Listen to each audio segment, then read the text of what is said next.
ابراہیم علیہ السلام اور اسماعیل علیہ السلام دونوں نے مل کے کعبے کی تعمیر کی۔ ابراہیم علیہ السلام اللہ کے گھر کے کعبے کے راج بن گئے، اسماعیل علیہ السلام مزدور بن گئے۔ وہ مٹی اٹھا کے لے آتے، گارا بناتے، پتھر اٹھا کے لاتے۔ ابراہیم علیہ السلام اب اس پتھر پر جس کو مقام ابراہیم بننا تھا کھڑے ہو کر کعبے کی دیواریں چن رہے تھے، اٹھا رہے تھے۔ جب اوپر اٹھ گئیں تو سیڑھیاں تو تھی نہیں، نہ تعمیراتی سامان تھا، تو جب دیواریں اوپر اٹھ گئیں تو جو دیواریں اوپر اٹھتی گئیں وہ پتھر بھی اوپر ہوتا چلا گیا، اور وہ پتھر گویا سیڑھی بن گیا، اونچا ہوتا چلا گیا، کعبہ تعمیر ہو گیا۔ تو اللہ پاک فرماتے ہیں کہ جب وہ کعبے کی دیواریں باپ اور بیٹا حضرت ابراہیم اور حضرت اسماعیل علیہ السلام مل کر اٹھا رہے تھے تو اس وقت انہوں نے دعا کی، دونوں ساتھ ہی ساتھ دعا کرتے تھے، باری تعالیٰ ربنا تقبل منا، ہماری مزدوری قبول فرما لینا، مولا ہماری مزدوری قبول فرما لینا، اور تو سننے والا جاننے والا ہے۔ اور پھر عرض کر رہے تھے اے ہمارے رب ربنا وجعلنا مسلمین لک، اے ہمارے رب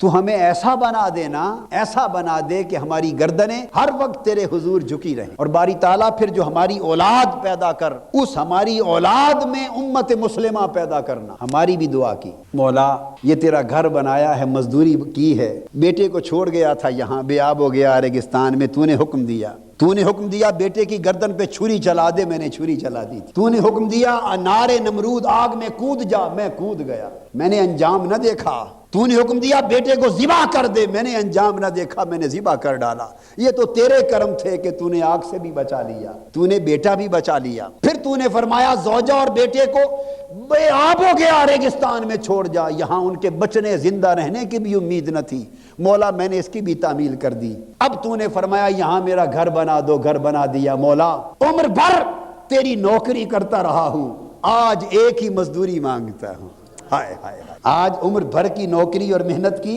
ایک ہی اجرت مانگتا ہوں۔ اللہ پاک نے فرمایا ابراہیم مانگ، کیا مانگتا ہے؟ عرض کیا مولا اور کچھ نہیں مانگتا، اتنا مانگتا ہوں وہ محبوب جس کا نور تو نے ہمیں دکھایا تھا، جس کے حسن کا ہمیں جلوہ کرایا تھا، جس کا ہمیں شہدا بنایا تھا، جس پر ہم ایمان لائے تھے، مولا جس رسول کو جو آنا ہے دنیا میں، مولا مجھے اس کا دادا بنا دے۔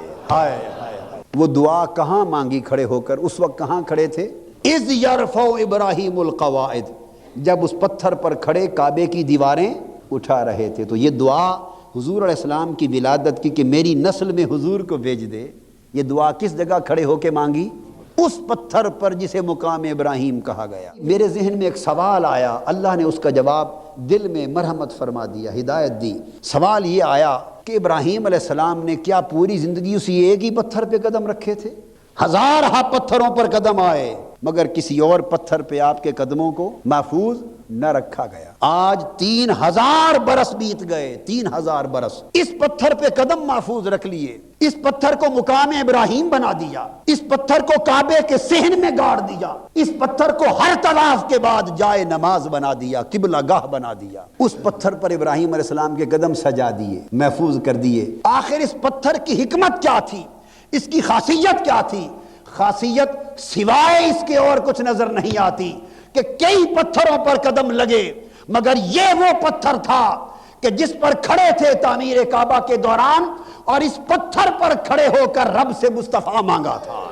جس پتھر پہ کھڑے ہو کر تو نے مجھ سے مصطفیٰ مانگا ہے، اے پتھر ان قدموں کے نشانوں کو اپنے سینے میں ثبت کر لے تاکہ صدیاں گزرتے جائیں، قدموں کے سب نشان مٹ جائیں گے مگر اے ابراہیم تیرے قدموں کے یہ نشان قیامت تک نہ مٹیں گے، کیونکہ جب میرا مصطفیٰ مبعوث ہوگا اور اس کی امت اس کعبے میں حج اور طواف کے لیے آئے گی، جس کی نظر اس پتھر پہ پڑے گی وہ اس ابراہیم علیہ السلام کے قدم دیکھے گا، اسے یاد آئے گی کہ یہ نشان ہے مصطفیٰ کی ولادت کی دعا کا۔